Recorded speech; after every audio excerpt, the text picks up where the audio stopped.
Prince Harry's U.S. visa application has been handed over to a judge with Joe Biden's lawyers confirming they had complied with a court order to do so.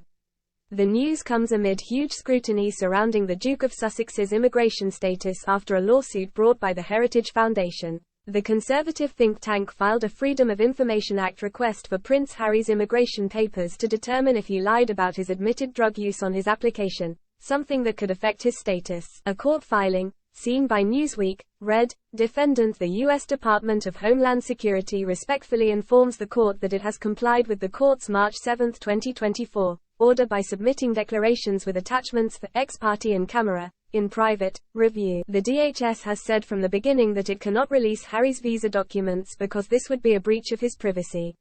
A previous court filing said, "Courts consistently hold that a person's visa or immigration status is private, personal information exempt from disclosure." Specifically, the records would reveal the types of documents that Prince Harry used to travel to the United States, his admission status, and any immigration or non-immigration benefits that he may have sought. However, the Heritage Foundation believes there is a public interest in revealing if Harry lied on his application. A previous court filing from the think tank said, "The case comes about in the main because HRH, His Royal Highness, voluntarily, and for immense profit, admitted in writing to the elements of any number of controlled substance violations."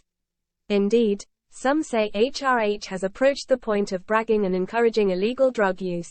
The Duke of Sussex did so despite the fact that it is widely known that such admissions can have adverse immigration consequences for non-citizens, and despite employing preeminent legal advisors on both sides of the Atlantic. Judge Carl Nichols, who is overseeing the legal battle, ruled in March that he should look privately at Harry's documents to assess whether they should be made public. His order said, having reviewed the parties' written submissions and heard oral argument on the motions, the court concludes that in-camera review is necessary to determine whether the records in dispute come within the scope of the claimed exemptions. It is therefore ordered that, on or before March 21, 2024, the defendant shall submit to the court in camera a declaration or declarations that detail, with particularity, the records it is withholding and the particular harm that would arise from public disclosure of them.